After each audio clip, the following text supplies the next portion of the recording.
नमस्कार बंधुगण, ए भिडियोटी केवल सही युवसाथी मानक पई, सही छात्र छात्री मानक पई जेउ माने एबे तांकर बहुमूल्य समय को विनष्ट करिवारे लागिछंती।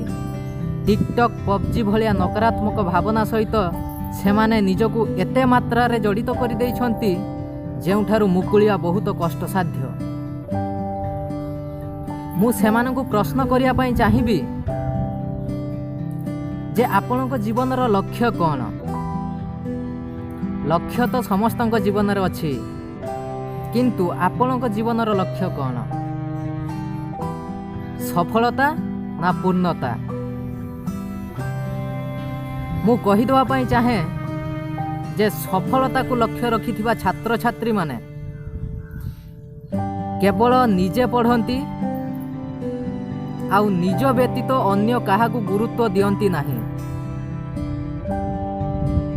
किंतु जेउ छात्र बा जेउ छात्री निज जीवन रे पूर्णता को लक्ष्य रखिछि, तार हृदय प्रति मुहूर्त रे विचलित होई उठिताए, व्यथित होइथाए, आंदोलित होइथाए। सेही छात्र छात्री मानक पई जो माने असामर्थ्य अटंती,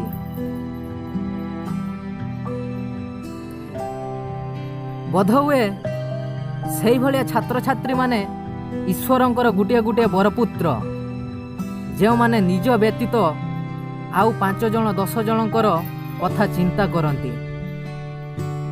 बंधुगण, कहिले कि लाभ अछि एई 2.5 दिनर जीवन रे आमे जदि स्वार्थर बशवर्ती होई अन्य काहा मुहरे हस फुटई न पारले, काहाकू टिके सुख बांटी न पारिले, काहार उपकार रे न आसिले, काहार दुख रे सहभागी न हेले, मो मतरे से भलिया जीवन जीउथिया व्यक्ति माने हेले गोटे गोटे निमक हराम एवं पशुतुल्य। बंधुगण, थरे निज खाद्यरु ताकू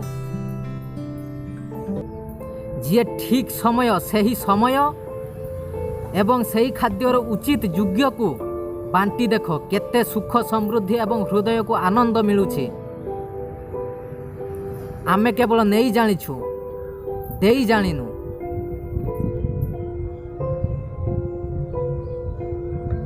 एठी अन्यर उपकार सेवा कथा उठिले आपे बंचिले बापर ना पड़े। ए हेउछि से महान माटीर महक, जेउ माटीर मनीष माने कुहंती मानव सेवा ही माधव सेवा। समय बेले एही उक्ति कही निजको महनीय आत्मार उत्सर्गी बोली विवेचित करिवारे पछघुंचा देबे नाही। हेले जेते बेले ठीक समय एवं सुযোগ उपस्थित होइथाय सेते बेले एमाने निजको कथा कुहा सियाल भावे परिचित कराई थांती।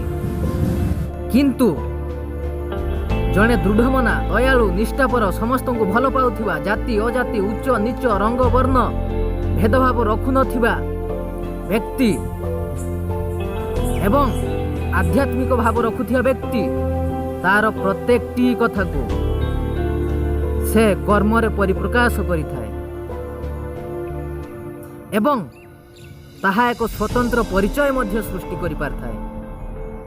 एही सब गुण सही व्यक्ति मानक निकटरे परिलक्षित होइथाए जेउ माने निजको एवं निजर लक्ष्य को पूर्णता प्राप्ति कराइछंती। तेबे कुहंतु केउटा महान, पूर्णता ना सफलता? निजको अन्य मानक निमंते समर्पण करिबा ना से समर्पित आत्मा को अनुसरण करी लक्ष्य प्राप्ति करी निजको बलियान मने करिबा?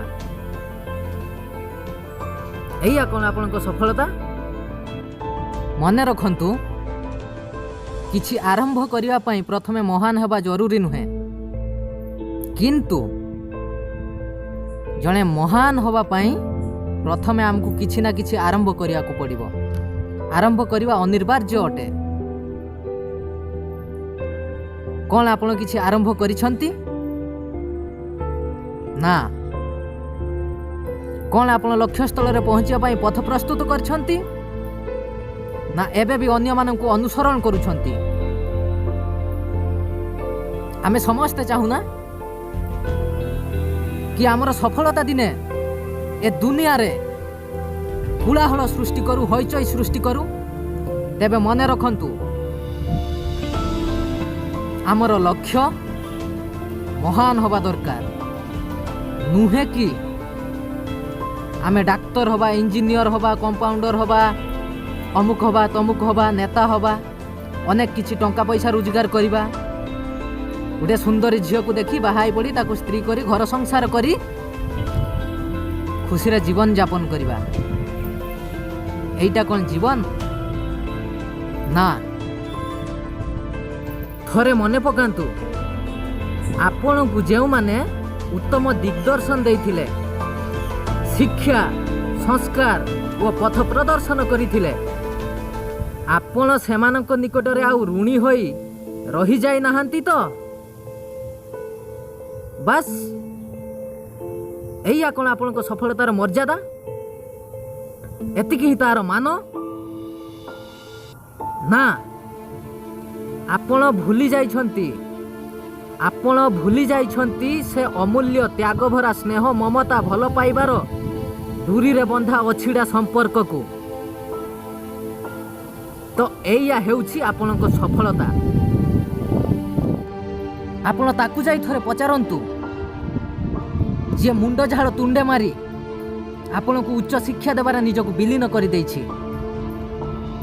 ତାକୁ ଯାଇ ଥରେ ପଚାରନ୍ତୁ, ଯିଏ ଆପଣଙ୍କର ପରୀକ୍ଷାର ଆଗ ଦିନ ରାତିରେ ଅଖିଆ ପେଟରେ ରହି ଭାବିଥାଏ କି ଏ ଖାଦ୍ୟ କାଲି ସକାଳେ ମୋ ପିଲା ଖାଇ ପରୀକ୍ଷା ଦେବାକୁ ଯିବ, ଏବଂ ରାତି ସାରା ଚେଇଁ ରହି ଆପଣଙ୍କୁ ବଡ଼ି ଭୋର ଡାକି ଦେଇଥାନ୍ତି ପିଲା ପାଠ ପଢ଼ିବ। ସେ ଗୁରୁଜୀ ଗୁରୁମାଙ୍କୁ ଯାଇ ପଚାରନ୍ତୁ, ଯେଉଁମାନେ ଖାତାରେ 10 ମାର୍କ ରଖି 10 ମାର୍କରୁ 5 ମାର୍କ ରଖି ମଧ୍ୟ ଭେରି ଗୁଡ୍ ଲେଖିଦିଅନ୍ତି, ଏକ୍ସଲେଣ୍ଟ ଲେଖିଦିଅନ୍ତି, ଭେରି ନାଇସ୍ ଲେଖିଦିଅନ୍ତି। ସେ ଘର ପାଖ ପଡ଼ୋଶୀ ମଉସାଙ୍କୁ ଯାଇ ପଚାରନ୍ତୁ, ଯିଏ ଆପଣଙ୍କୁ ଦିନେ କହୁଥିଲା ବାପରେ ବଡ଼ ହୋଇ ଏ ଦେଶର ମାନ ରଖିବୁ। ତେବେ କ'ଣ ଆପଣ ଜଣେ ସଫଳତମ ବ୍ୟକ୍ତି? ପାଇଲ ନା ନିଜ ପରିଚୟ? ଏହା ହିଁ ହେଉଛି ଆପଣଙ୍କର ପ୍ରକୃତ ପରିଚୟ। ଆଉ ଆପଣଙ୍କ ଚରିତ୍ର ହିଁ ଏ ସମାଜରେ ଆପଣଙ୍କର ପ୍ରକୃତ ପରିଚୟକୁ ପ୍ରତିପାଦନ କରିଥାଏ। ବହୁତ ବାଧିଥାଏ ନା ଆପଣଙ୍କୁ ଯେତେବେଳେ ଆପଣଙ୍କ ଚରିତ୍ର ପ୍ରତି କେହି ଆଙ୍ଗୁଠି ଉଠେଇଥାଏ କି ଆପଣ କ'ଣ କରିଛନ୍ତି, ମୁଁ ଅମୁକ କରିଛି, ତମୁକ କରିଛି, ଯାହା ହେଲେ ବି ସେ ତ କିଛି କରିଛନ୍ତି ବୋଲି ସେ କହୁଛନ୍ତି ନା।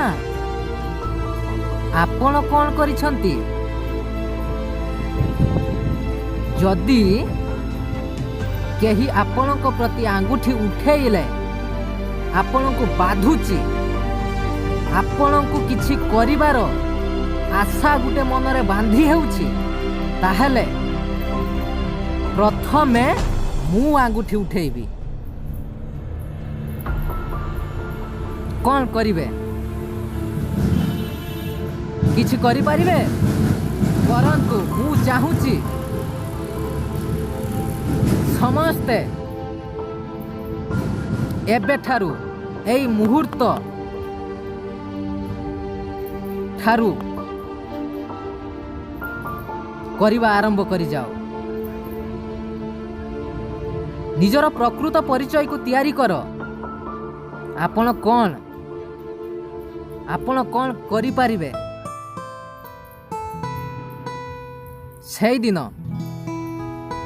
ସେଇଦିନ ମୁଁ ଯେଉଁ ଆପଣଙ୍କ ପ୍ରତି ଆଙ୍ଗୁଠି ଉଠେଇଛି, ମୁଁ ଆପଣ ସମସ୍ତଙ୍କୁ ମୋ ହୃଦୟରୁ କ୍ଷମା ପ୍ରାର୍ଥନା କରିବି।